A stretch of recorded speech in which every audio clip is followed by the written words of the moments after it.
Ini benar. Ayo kita apa? Kita buktikan. Yang datang kepada Paulus atau yang datang iblis. Dengar dulu, Bang. Ayo kita buktikan yang datang kepada Paulus atau yang datang ke Gua Hira yang penghasut. Boleh. Oke. Ya. Coba Abang narasi dulu tentang makhluk yang Abang bilang iblis itu. Oke. Yesus berkata kepada angkatannya. Iya. Matius 12 nomor 43-45. Angkatan jahat dari orang Farisi kerasukan 8 roh iblis. Dan Paulus pun mengakui itu. Kalau di dalam dirinya itu ada iblis. Paulus loh, bukan saya ngarang. Tapi Paulus sendiri yang langsung berkata, pada diriku ada utusan berupa iblis yang diutus kemudian untuk mengecoh diriku. Itu pengakuan Paulus ya. Dan Anda harus mengakui itu. Itu kan coba Anda lihat. Menurut Paulus. Izin Guru ndak agak noise dikit Guru ndak? Noise ya. Gimana dong? Oh iya, betul. Oke, lanjut. Iya. Jadi di dalam kitab saudara itu Paulus sendiri yang menerangkan bahwasanya pada dirinya itu ada iblis. Coba Anda baca di dalam 1 Korintus 5 nomor 5. Coba Anda baca. Bacakan kepada. Baca, Bang, rusak mataku. Baca aja. Benar nggak konteksnya ke situ ngomongnya? Iya, jelas saja. Karena karena silakan. Saya yakin itu salah. Dengar dulu. Di dalam 2 Korintus 12 nomor 7, dan supaya aku jangan meninggikan diri karena pernyataan-pernyataan yang luar biasa itu, maka aku diberi suatu duri di dalam dagingku, yaitu seorang utusan iblis untuk menggocok aku. Ya, jadi pada diri Paulus itu memang ada iblis. Berapa, Bang? Berapa itu? 2 Korintus 12 nomor 7. Memang begitu ayatnya? Begitu ayatnya, dalihnya. 2 Korintus 17 nomor 7. Kepada aku diutus seorang iblis untuk menggocok aku. Ada dalilnya. Kok menggocok? Ya. Makanya Paulus mengaku, aku menerima Injil bukan dari manusia, tetapi dari Yesus. Bukan dari manusia, tapi dari Yesus. Aku menerima Injil dari Yesus, tapi Yesus itu bukan manusia. Berarti dia antikristus.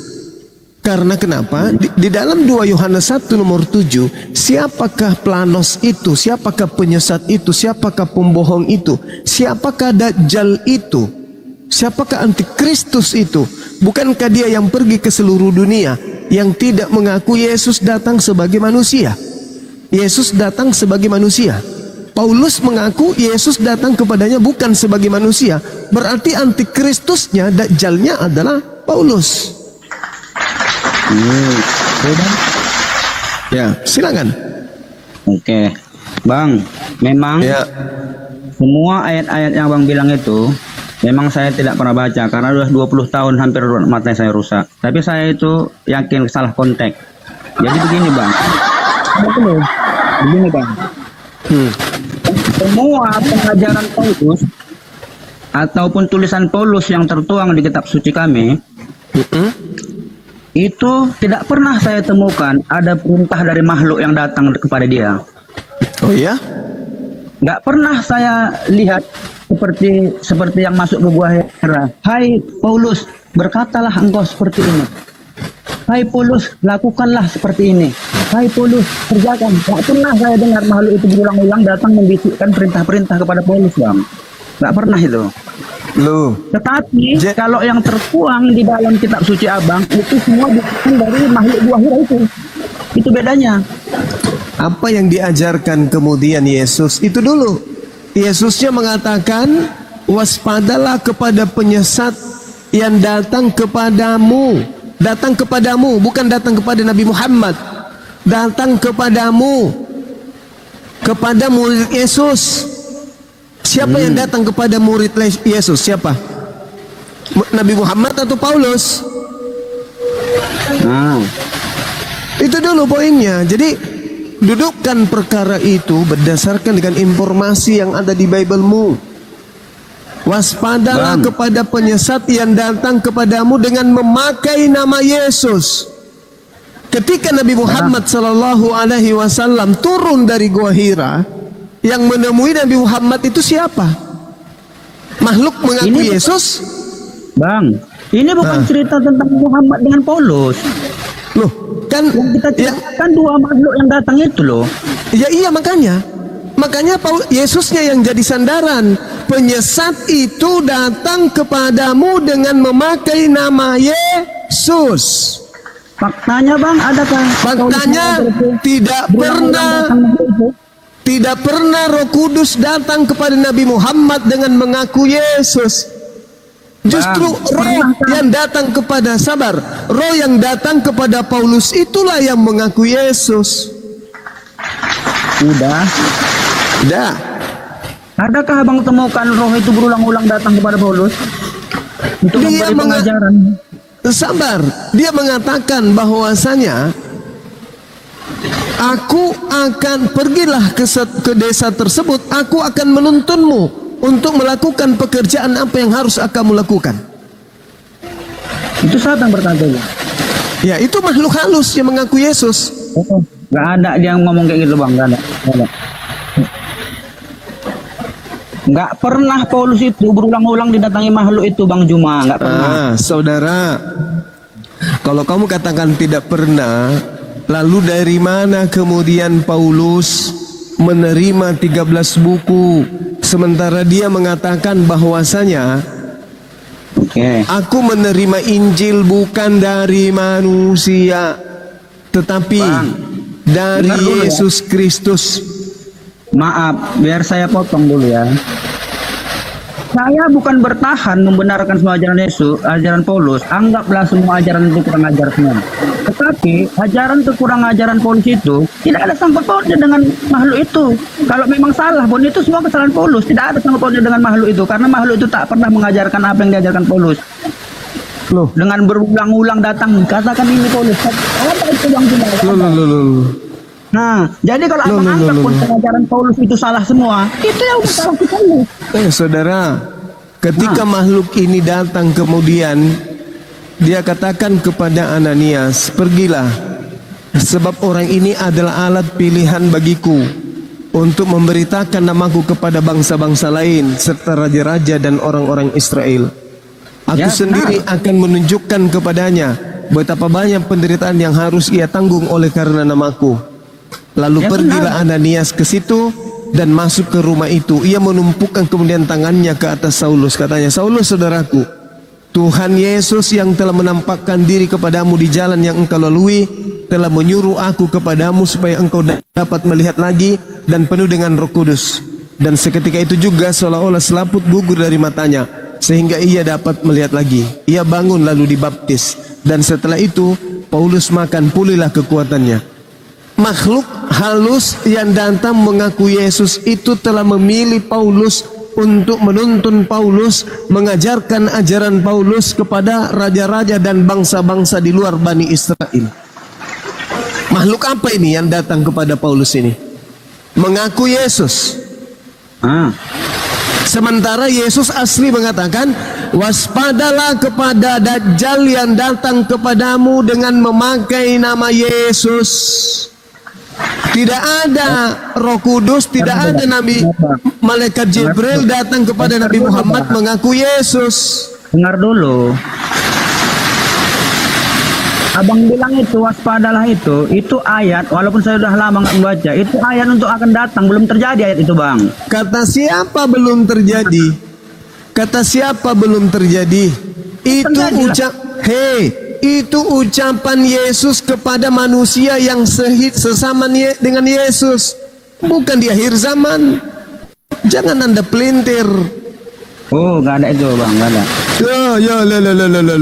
Ya. Yesus ketika berbicara, dia berbicara kepada orang yang seangkatan dengan dirinya. Bukan berbicara dengan Kristen. Itu, Bang. Kenapa? Akan datang Mesias palsu. Itu yang saya tahu. Lebih berbicara Yesus. Akan datang apa? Mesias palsu yang Ya itulah, akan datang Mesias palsu, artinya akan datang Yesus palsu. itu, Bang, nubuatan untuk yang akan datang. Ayat itu belum terjadi, Bang. Janganlah apa. Kamu yang aneh.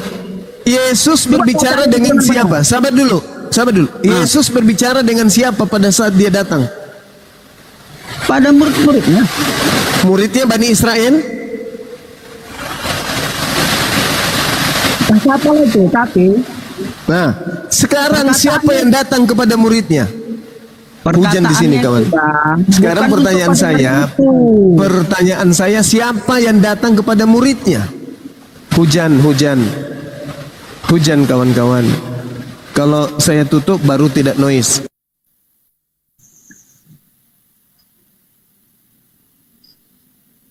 halo. Nah, hujan. Maklum ya. Sekarang siapa yang datang kepada muridnya? Ayo. Maksud abang murid siapa ini? Kan Yesus berbicara kepada muridnya. Angkatan pertama, orang Yahudi. Wahai muridku, waspadalah kepada penyesat yang datang kepadamu. Pertanyaan saya, yang datang kepada murid Yesus, Paulus atau Nabi Muhammad? Oh, ayat itu enggak menceritakan tentang Paulus dan Muhammad, Bang. Itu tentang nabi-nabi palsu yang akan datang itu. Yang mengaku Mesias, yang mengaku ini. Itu ayatnya itu akan datang. Itu tak ada sangkut paut.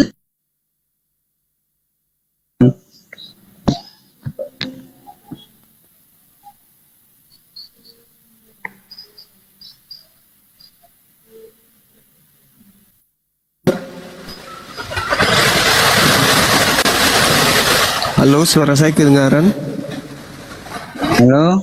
Ngaran dia Ya, kedengaran. pertanyaan saya, yang datang kepada murid Yesus, makasih. Yang datang kepada murid Yesus itu Paulus atau Nabi Muhammad? Bang, ayat itu bukan ditujukan kepada Paulus dan Muhammad. Hei, saya bertanya, yang datang kepada murid Yesus Nabi Muhammad atau Paulus? Abang paksa karena ayat itu tidak menceritakan Paulus dan Muhammad. Ngapain abang tanya itu? Yang datang kepadamu. Siapa yang datang kepada murid Yesus?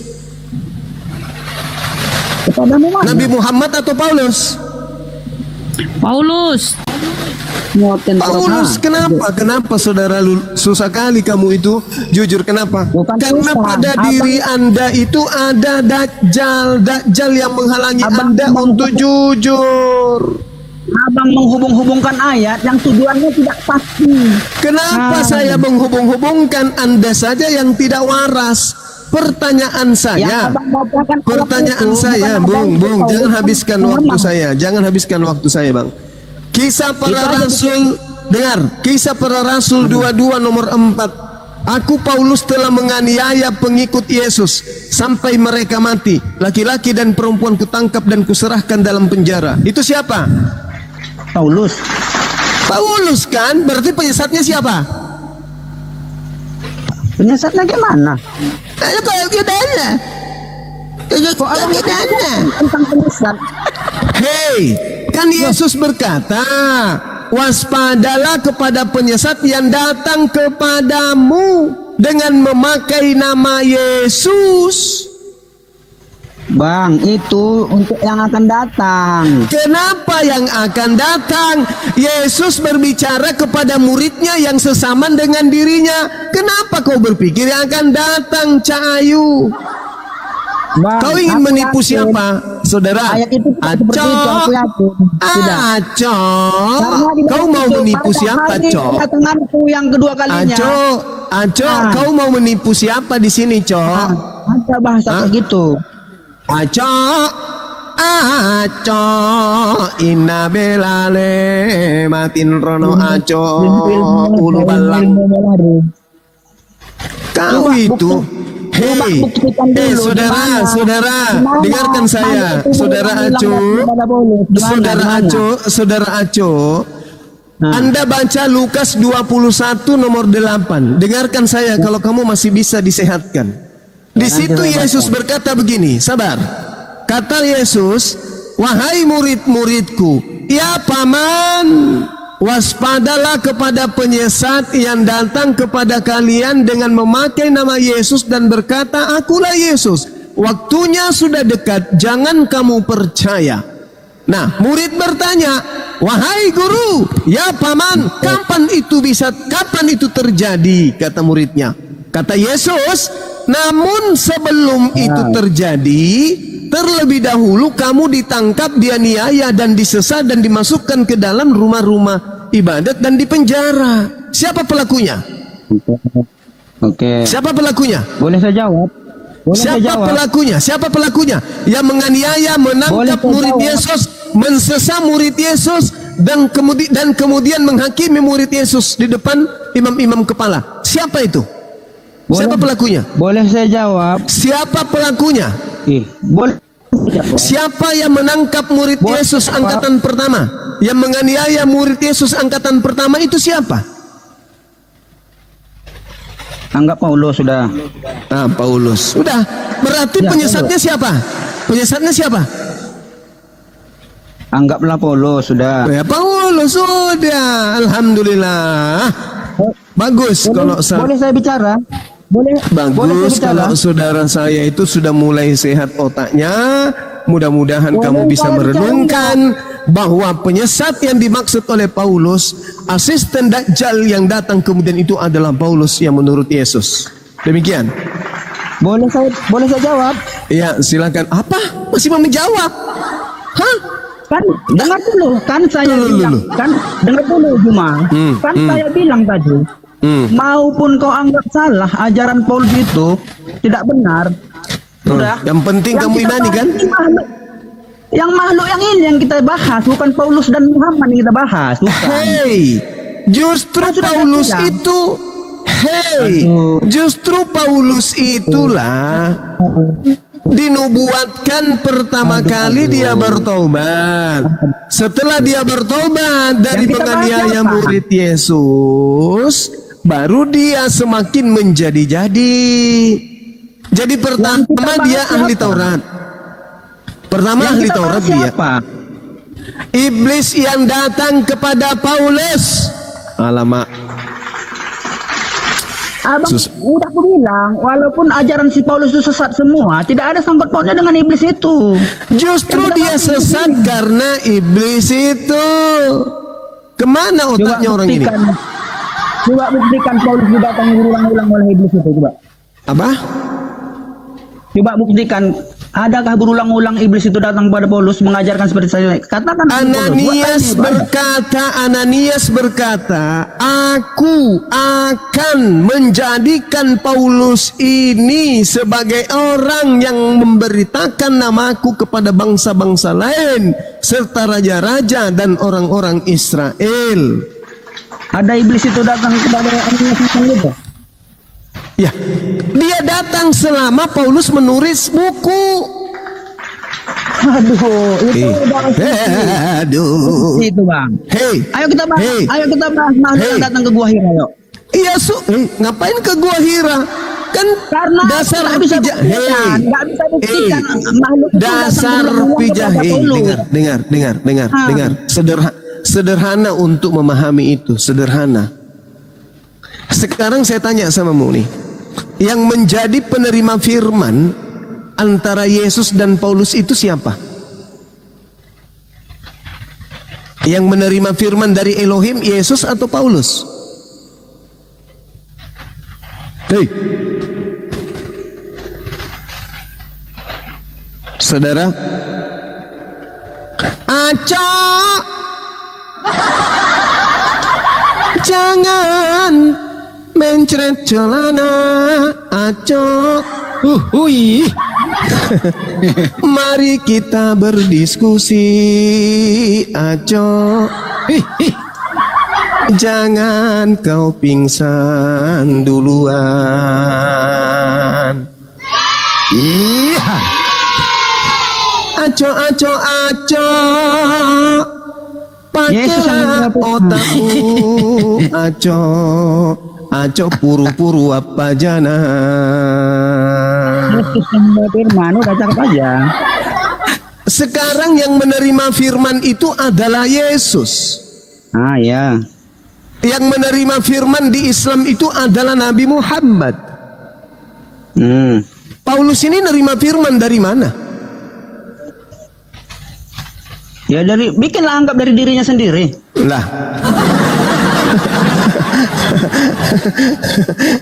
Dia mengaku di dalam Galatia 1:12, 11 dan 12. Aku menerima Injil bukan dari manusia. Kalau bukan dari manusia, lalu dari mana lagi? Sedangkan Tuhan Elohim mengutus nabinya menerima firman. Yesus Injil nabi, apa yang diterima dia Paulus? rasul untuk mengajarkan Injil kepada apa yang Bani diterima Israel. Cahayu. Salah nih kalau ngomongannya. Hah? Injil apa yang diterima Paulus?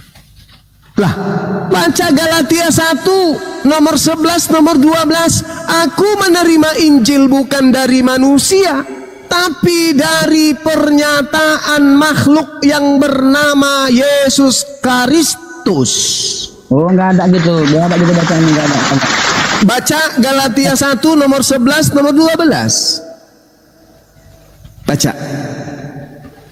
Ya nanti Yesus saya baca. menerima firman dari Elohim. Nabi Muhammad menerima firman dari Allah Subhanahu wa taala. Yesus menerima dari Elohim yang maha suci lagi maha tinggi. Paulus menerima firman. Nah,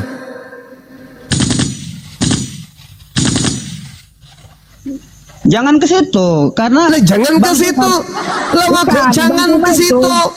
Gimana Bukan, jangan ke kan? situ?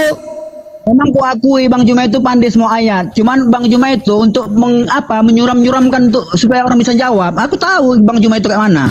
Lah sekarang kan tinggal jawab, Cahayu. Saudara tinggal jawab. Saudara tinggal jawab. Paulus menerima Injil dari mana? Tak pernah berulang-ulang makhluk itu datang sama dia Bang Juma. Kalau begitu 13 buku ini ditulis dalam sekejap. Gitu. Kan sudah saya bilang. Seandainya pun itu salah semua, itu mutlak kesalahan Paulus. Nah. Enggak ngerti Bang bilang gitu. Kalau Anda sudah mengakui dia salah, akibatnya Kristen ini sepotong dari penghuni dunia ini, separuh dari penghuni dunia ini berarti salah semua Itu dong. enggak urusan saya. Yang kita tanya itu sangkut pautnya dengan majlis yang datang kepada dia ini yang kita katakan. Nakal. Kamu diskusi mau ngapain di sini kalau gitu? Kau mau cari kebenaran atau mau ngerumpi? Abang yang Nabi dibahas Muhammad sallallahu alaihi wasallam menerima firman dari Allah. Oke? bisa dibuktikan. Yesus menerima firman dari Allah. Paulus menerima firman dari mana? Dengar, bisa kalian buktikan. Apanya tuh? Oh, coba gini ya. Kalau memang makhluk yang datang itu dari Tuhan, dia coba sebutkan ayat di mana yang mengatakan secara spesifik bahwa Injil dan Taurat sudah dipalsukan. Kedua, tunjukkan ayat aslinya bunyi kayak mana, setelah dipalsukan bunyinya kayak mana, coba.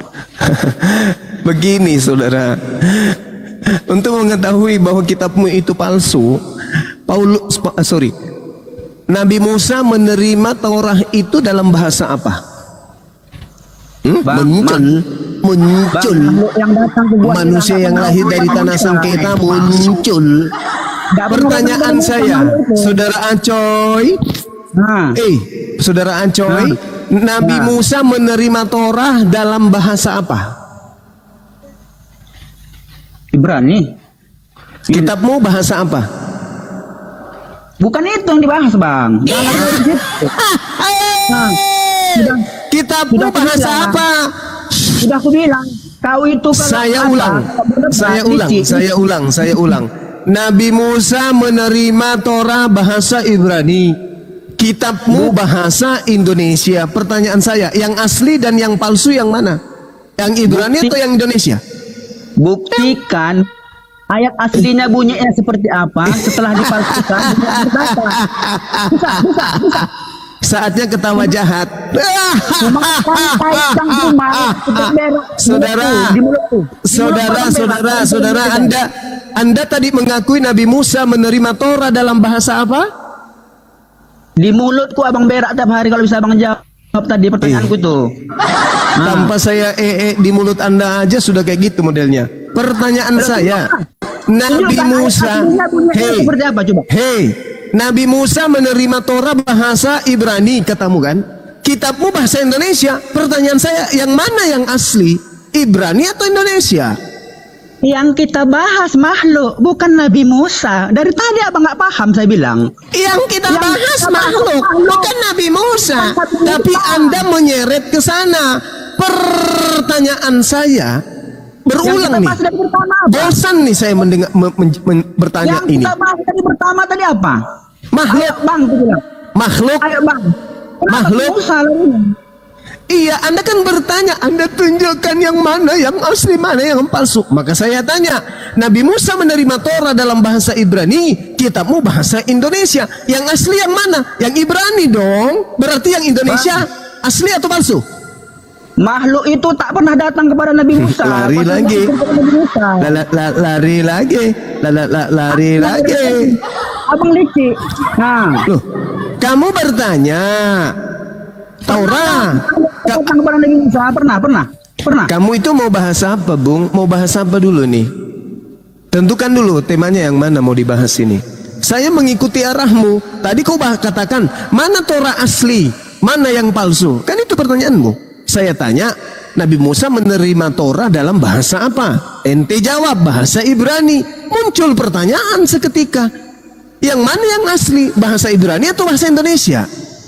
Apa kau katakan? Kenapa bahas Nabi Musa? Kita nggak bahas Nabi Musa. Kita bahas makhluk. Pertanyaan saya lagi ke sana. Ketika saya katakan Injil diwahyukan oleh Allah kepada Yesus, Al-Quran diwahyukan Allah kepada Nabi Muhammad, Paulus menerima wahyu dari mana? Apa jawabanmu? Taruhlah itu bukan wahyu, dari itu adalah kesalahannya sendiri. Loh, kok taruhlah? Kalau kau sudah menyalahkan Paulus, itu sama dengan kamu menyalahkan seluruh Kristen di dunia. Paham kau?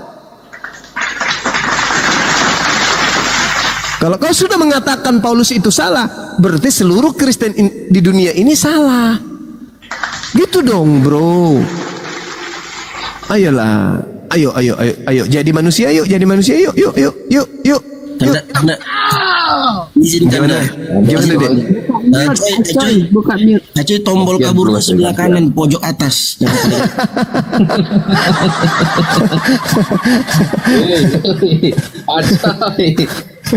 Apa dulu? Tenang dulu.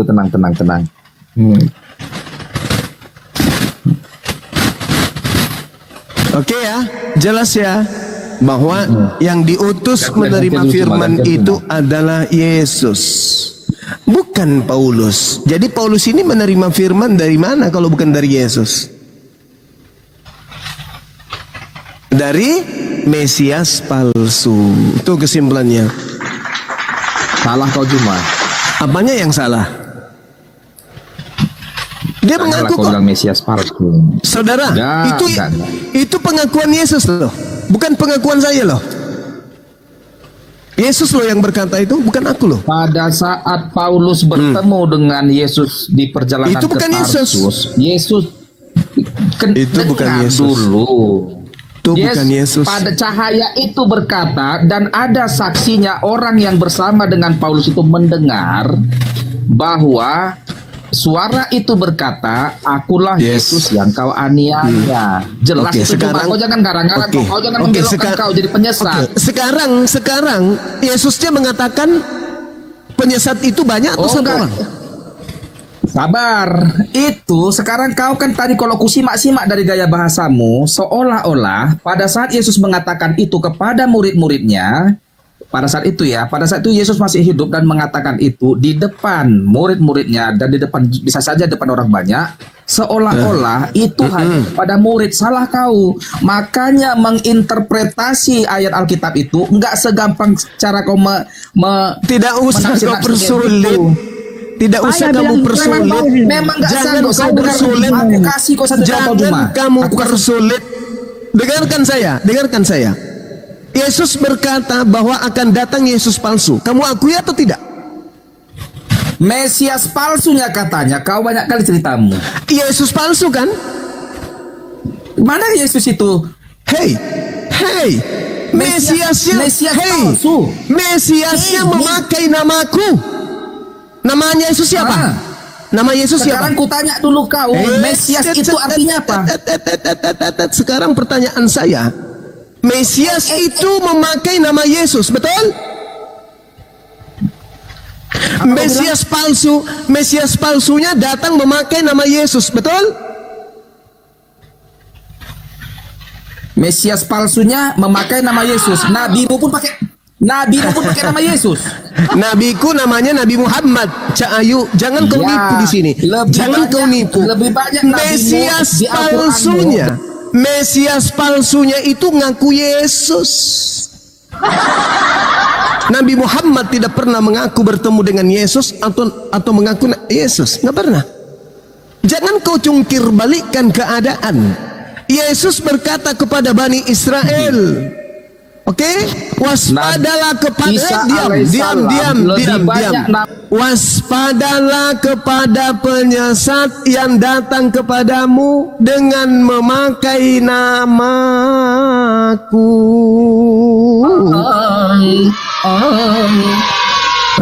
Jadi penyesatnya datang memakai nama siapa? Kayak gitu kok cara mana? Penyesatnya datang memakai nama siapa? Jadi penyesatnya datang memakai nama siapa? Nabi palsu, nabi setelah Yesus, kawan. Penyesat datang menurut Yesus memakai nama siapa? Aduh, bakal dia nggak jawab. Dia nggak bisa kan? Aku tanya dulu kau. Nggak bisa, kamu nggak bisa. Karena Al-Quran saya sudah mengatakan, wa ikhwanuhum yamuddunahum fil ghayyi thumma la yuqsirun. Dan adalah saudara-saudara setan, yaitu orang-orang kafir, dan mereka tidak akan henti-hentinya menyesatkan. Ini yang sedang kalian lakukan. Jelas-jelas Yesus berkata kepada pengikutnya yang asli, waspadalah kepada penyesat yang datang kepadamu dengan memakai namaku. Berarti penyesatnya datang memakai nama bom-bom, memakai nama Yesus. Sekarang yang datang kepada Nabi Muhammad, apakah mengaku Yesus? Tidak. Yang datang kepada Paulus, apakah mengaku Yesus? Ya. Yes. Sederhana kawan. Inna qaidah syaitan kana daif. Tipu daya iblis itu lemah, kata Allah. Tetapi yang membuatnya kuat adalah saudara-saudaranya, yaitu kalian. Kami Islam diutus untuk meluruskan akidah ini. Fattakullah wa ati'un, hadha siratul mustaqim. Bertakwa kepada Tuhan yang mengutus Yesus dan taat kepada Yesus, itu adalah jalan lurusnya bagi Bani Israel. Kalau bagi kami, ati'ullah wa ati'ur rasul wa ulil amri minkum, itu juga adalah jalan yang lurus. Sederhana bukan? Cuman masalahnya sekarang, iblis tidak akan mungkin senang membiarkan kalian keluar dari lingkaran penyesatannya. Nggak mungkin. Iblis sekarang sedang bekerja bagaimana bisa melumpuhkan Bang Suma dan kawan-kawannya.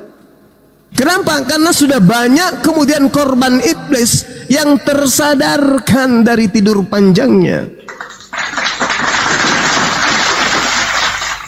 Hari ini kau membenci Bang Suma, Bung. Besok hari kalau kau sudah menemukan jalan lurus itu, kau akan menangis dan berterima kasih kepada Bang Suma dan saudara-saudaranya.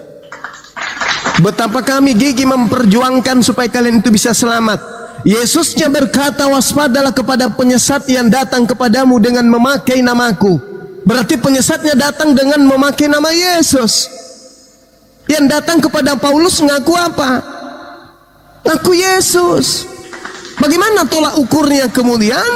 Baca Galatia 1 nomor 11 nomor 12. Aku menerima Injil. Aku menerima Galatia Injil. itu buatan Aku Paulus. menerima. Nggak dipercaya Aku itu. Aku menerima Injil. Aku menerima Injil bukan dari manusia, tapi dari Yesus Kristus. Dengan kata lain, Paulus mengaku Yesus Kristus ini bukan manusia. 2 Yohanes 1 nomor 7, siapakah penyesat itu? Bukankah dia yang pergi ke seluruh dunia yang tidak mengaku Yesus datang sebagai manusia? Itulah antikristusnya, itulah dajjalnya.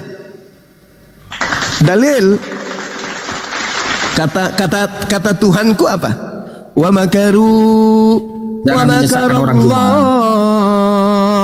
wallahu Yang khairul Kristen di bawah jangan dengarkan khutbah ini. makirin. Mereka ahli kitab membuat makar, tipu daya, tipu muslihat, tetapi Allah membalas tipu daya muslihat mereka. Sesungguhnya Allah adalah pembalas, sebaik-baiknya pembalas kejahatan. Tuh dalil. Apa kata Allah? Wa qaulihim, dan kami hukum juga mereka karena perkataan mereka bahwa nabi kami yang suci telah mati ditumpas di atas salib. Kami hukum mereka. Hukuman yang Allah berikan kepada mereka adalah siksaan di bumi. Siksaan di bumi itu ini siksaannya buat kalian. Sudah nyata di Bible tertulis, kalian tidak mau imani. Kenapa? Allah telah menyiksa kalian. Fi qulubihim marad fazadahumullahu marad. Di dalam hati kalian itu ada penyakit, dan Allah semakin tambah penyakit itu ketika kemudian kalian ingkar dan tidak mau mendudukkan akal sehat sebagai patokan untuk menemukan kebenaran. Padahal Yesus mengatakan, kasihilah Tuhanmu dengan akal budi. Apa itu akal budi? Akal sehat. Kenapa Anda tidak mau menggunakan akal sehat? Karena kapan Anda menggunakan akal sehat, kalian akan meninggalkan Kristen. Ayo saudara, apakah saya ada menghina? Apakah saya ada menghujat? Enggak kan? Ini hanya pembahasan dua anak bangsa antara saya dengan kalian. Enggak ada hina menghina di sini.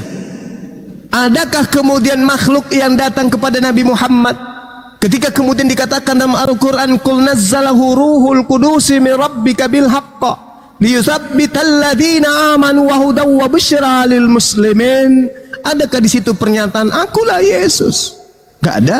Sementara iblis datang mengaku-ngaku Yesus. Datangnya kepada siapa? Kepada para murtadin, kepada saksi-saksi palsu, kepada pendeta, kepada pastor, kepada jemaat gereja, kepada anak-anak sekolah minggu, kepada mereka yang Natalan, kepada mereka yang menyembah Yesus, kepada Paulus, kepada Ananias, kepada pengarang Matius, pengarang Lukas, Markus, Yohanes, dan juga pengarang kitab Wahyu.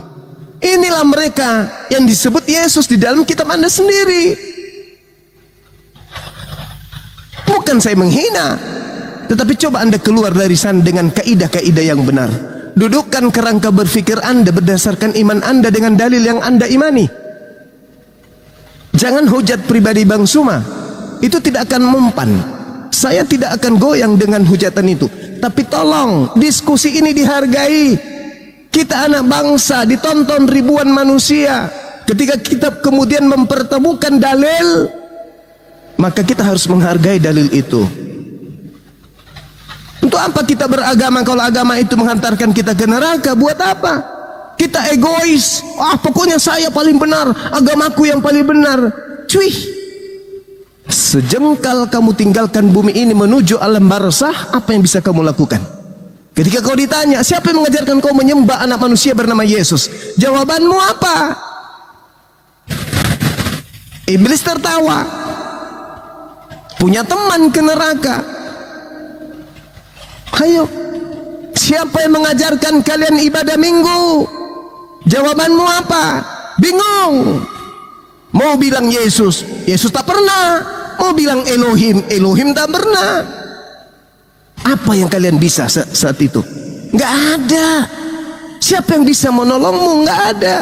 Bahkan di dalam kitab saudara, apa kata Yesus? Yang memanggil aku Tuhan, bernubuat, bermujizat, mengusir setan pakai namaku, pada akhir zaman aku akan berkata kepada mereka, enyahlah daripadaku, kalian semua adalah pembuat kejahatan, aku tidak mengenal kalian. Lalu apa yang kalian harapkan? Apa yang kalian banggakan dengan agama kalian ini? Yesus ingkar terhadap kalian, Yesus menolak kalian, ibadah kalian ditolak Yesus, sesembahan yang kalian lakukan ditolak oleh Yesus. Lalu kalian ini mau membanggakan siapa? Iblis. Kalian bangga dengan iblis yang datang kepada kalian, yang Anda katakan dalam diriku ada Roh Kudus. Bangga dengan Roh Kudus itu rupanya, padahal itu bukan Roh Kudus. Apa buktinya dia bukan Roh Kudus? Coba Anda lakukan, lihat prosesi keagamaan Anda itu apa coba? Di mana Tuhan datang kemudian kepada nabi-nabi mengharamkan babi, di situ kalian jadikan babi ini makanan kebanggaan. Dengan pongahnya kalian tertawa-tawa, terbahak-bahak ketika ada orang makan babi, kalian bangga, kalian pertontonkan, bahkan murtadin, bismillahirrahmanirrahim, makan babi panggang enak sekali. Kamu bangga dengan itu, padahal itu makanan diharamkan. Coba, apa bedanya kamu dengan iblis? Iblis malah kemudian lebih rendah kedudukan kekafirannya daripada kalian. Ketika iblis menggoda Adam, makan buah ilmu pengetahuan. Hawa makan buah ilmu pengetahuan. Mereka memakannya, iblis tidak memakannya. Kalian lebih parah daripada iblis. Karena sudah nyata-nyata di dalam Bible kalian, yang kalian ambil terjemahannya dari kitabnya orang Yahudi, jangan kau makan babi karena itu haram bagimu. Itu ada fungsinya rupanya di dalam kitab saudara. Itu ada fungsinya rupanya dalam iman kalian. Itu ada fungsinya rupanya dalam agama kalian. Tak ada fungsinya. Itu cuman aksesoris. Buktinya kalian bangga makan babi, padahal nyata di situ diharamkan. Lalu kemudian ada konsep baru yang disusupkan masuk oleh iblis. Semuanya telah dihalalkan. Kata siapa? Kata Paulus. Dengan matinya Yesus di atas tiang salib, kita Kristen dibebaskan makan segala-galanya, karena dia telah membatalkan haramnya babi. Kata siapa, Lus? Kata makhluk yang datang kepadaku. Siapa namanya, Lus? Yesus. Dia siapa rupanya? Pokoknya bukan manusia. Lalu? Pokoknya bukan manusia. Loh, lalu siapa? Namanya Yesus Kristus. Hei, setahu kami, sepanjang telinga kami mendengarkan, mata kami melihat, yang disebut Yesus itu anak manusia, Lus. Anak manusia.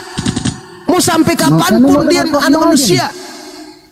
Kenapa kau katakan dia bukan manusia? Oh ternyata yang datang kepadamu memang bukan manusia, Lus. Namanya memang juga Yesus, Lus. Tetapi ternyata beda dengan Yesus yang datang kepada Bani Israel sebagai nabi. Ayo, adakah di antara kalian bisa membantah ini? Kalau ada silakan.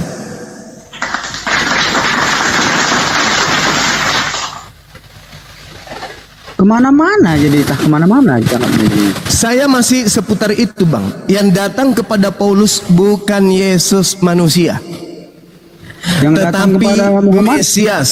Tapi Yesus palsu yang datang kepada Paulus itu.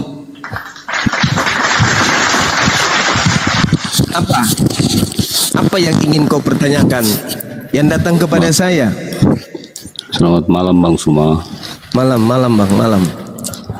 Kalau mau alap itu Bang, apa harus di masjid atau sesama Islam aja Bang? Sebenarnya mu'allaf itu persaksian iman.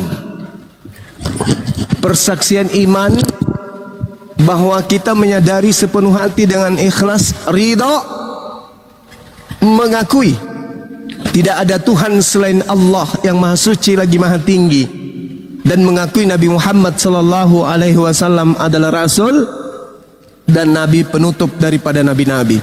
Sah meskipun orang bersyahadat dalam kamar seorang diri, itu sah. Karena iman itu adalah urusan kita dengan Tuhan kita. Itu iman. Tetapi kenapa harus dipersaksikan? Karena banyak hal. Pertama, orang ini harus mengganti identitas. Yang kedua, kita hidup di negara hukum. Ketika ada yang terjadi bertalian dengan keyakinan, maka saudara muslim harus mempertanggungjawabkan kemudian apa yang terjadi kepada saudara muslimnya. Contoh misalnya, ketika saudara muslimnya meninggal dunia, dia adalah mu'allaf, tetapi tidak diketahui, maka keluar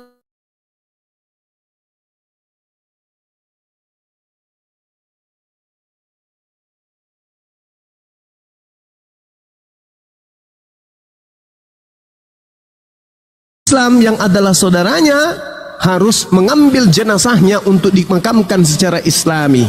Seperti itu, Bang. Ya, mengerti Bang. Saya juga bukan Kristen yang taat seperti Abang. Siapa ini, Acoy? Dia juga bukan Kristen taat, Bang. Dia katakan dia jarang baca Bible. Dia cuman modal nyerocos aja, Bang Acoy ini.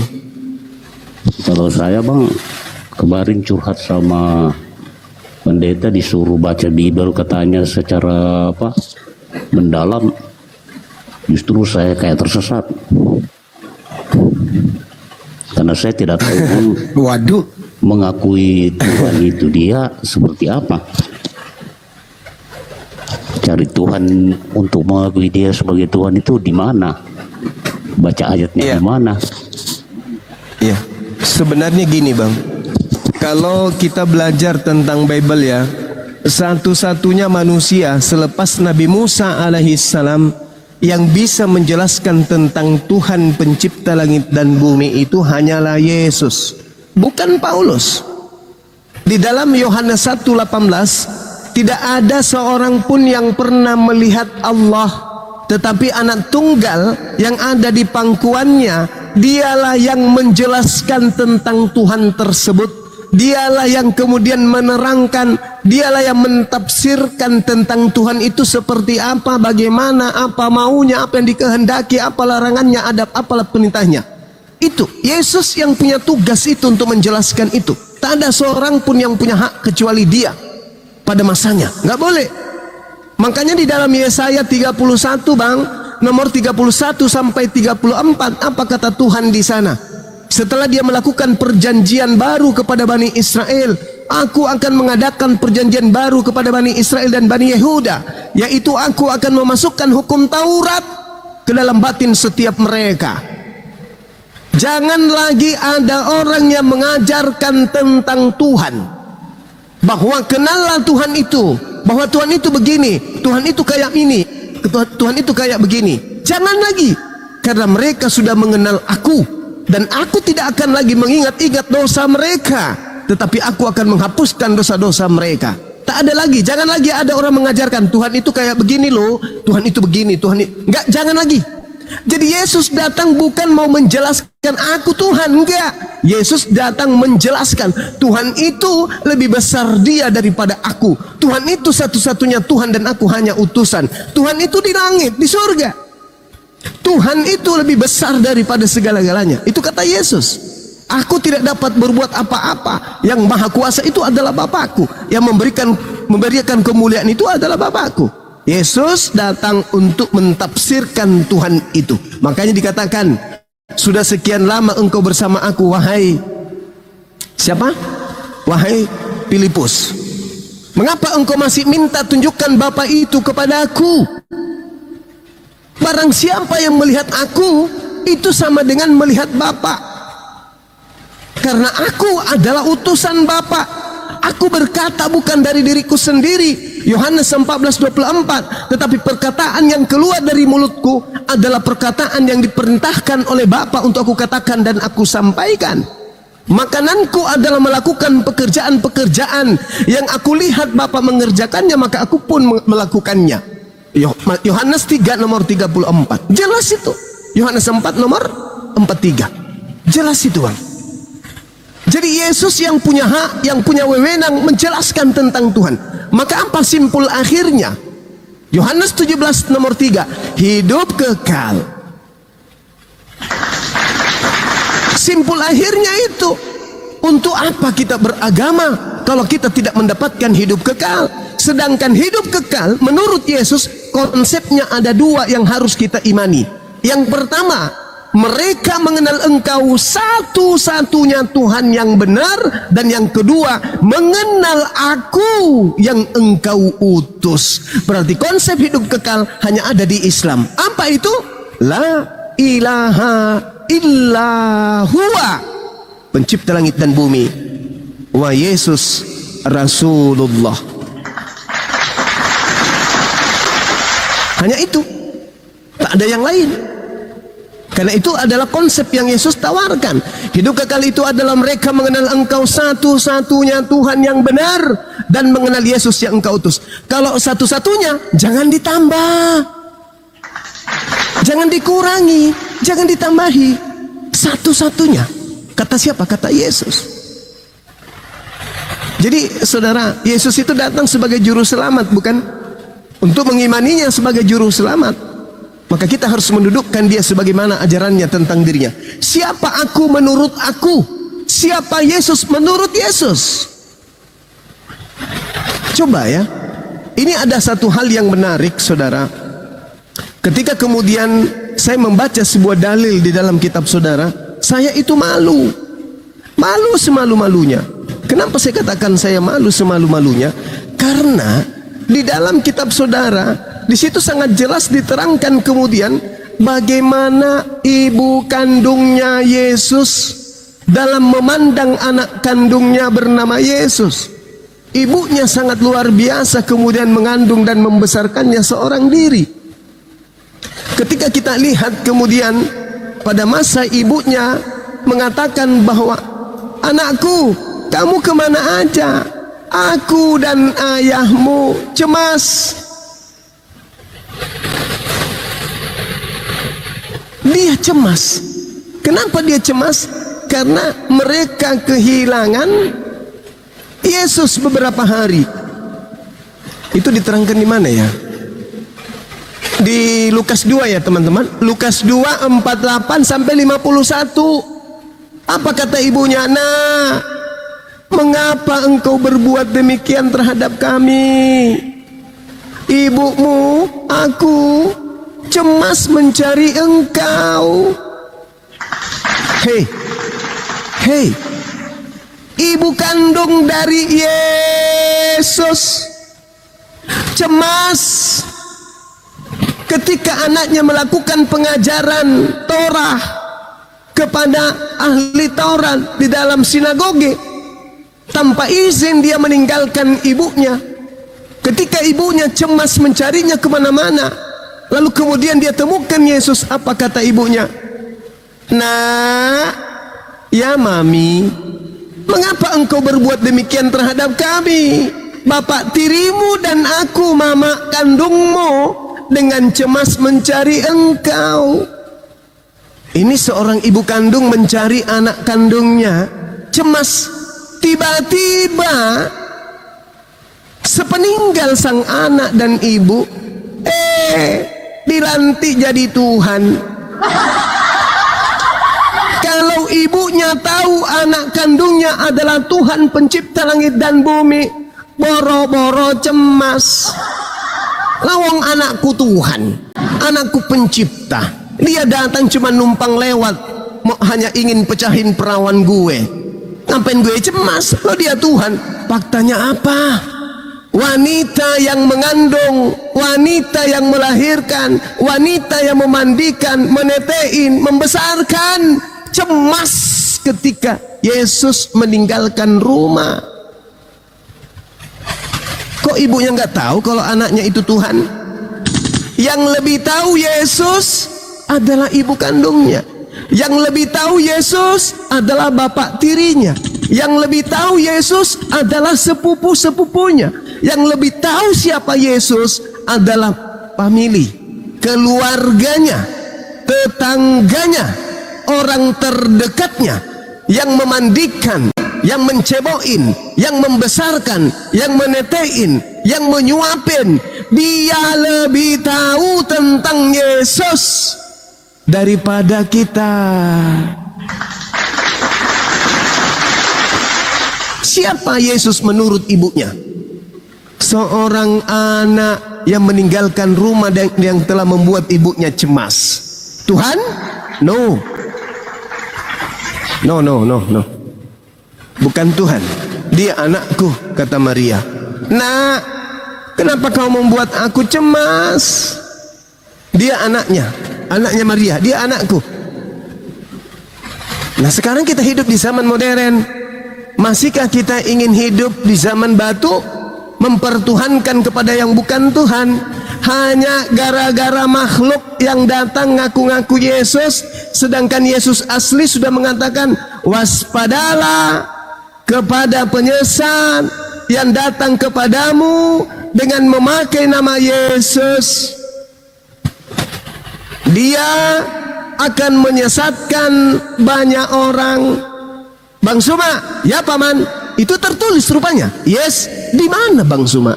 Matius 24 nomor 4 nomor 5. Baca. Wow, ternyata di situ memang Yesus betul-betul mengatakan, waspadalah kepada penyesat yang datang kepadamu dengan memakai nama Yesus dan berkata, akulah Kristus.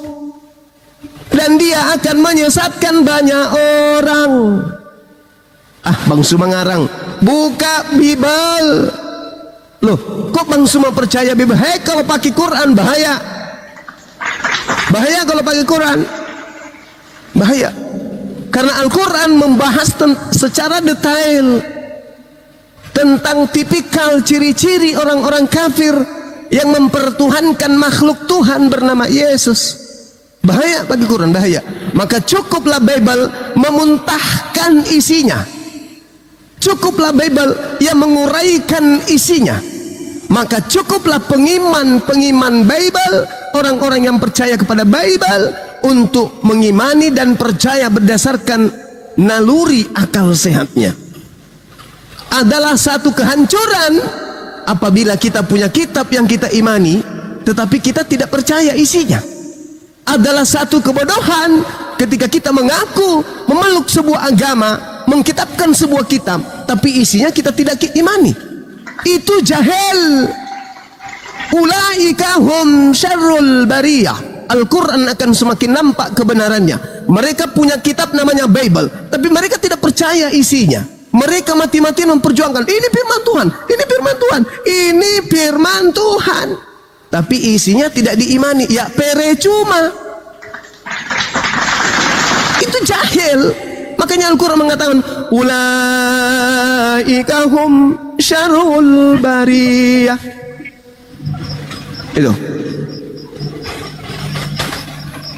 Itu kata Quran. Mereka adalah seburuk-buruknya makhluk. Karena kenapa? Dia punya kitab, tapi dia tidak imani isinya. Malah kalau ditunjukkan kebenarannya, kamu salah tafsir. Oh, kamu tidak ngerti. Karena tidak ada Roh Kudus dalam dirimu. Lah kamu mengerti enggak? Ditanya, kamu sendiri ngerti enggak? Apa katanya? Bang Suma, memang saudara baca di kitab mana itu? Kok saya baru dengar? Hah? Anda mengatakan saya tidak ngerti? Ya. Anda mengatakan saya salah tafsir? Ya. Anda mengatakan coba baca satu perikop? Ya. Tapi Anda sendiri nggak tahu di mana bunyinya, di mana tertulis itu? Ya, aku sendiri nggak tahu, Bang Suma. Kenapa rupanya? Karena kami bukan umat penghafal. Oh gitu. Bung, logika sederhananya begini. Ketika kita mencintai sesuatu, maka kita akan gampang menghafalnya.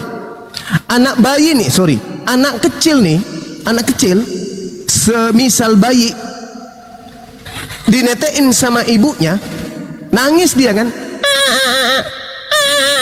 Dikasih tete ibunya, diisapnya kan, blak blak blak blak blak blak blak, blak. Anteng diam.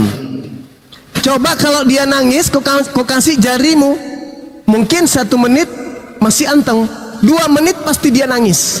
Kenapa? Dia hafal, insting hafalannya kuat. Ini bukan putingku, ini bukan puting ibu, ini jarinya bapak, soalnya bau rokok. Bayi aja punya insting cinta. Punya insting cinta. Sama seperti ketika kita mencintai seseorang, kita ingin menyanyikan sebuah lagu untuk dia, maka lagu itu akan kita hafalkan. Lah ini ada orang ngaku anak Tuhan, ngaku punya Bible, tapi dia nggak tahu isi Bible-nya itu apa. Itu adalah alasan dibuat-buat.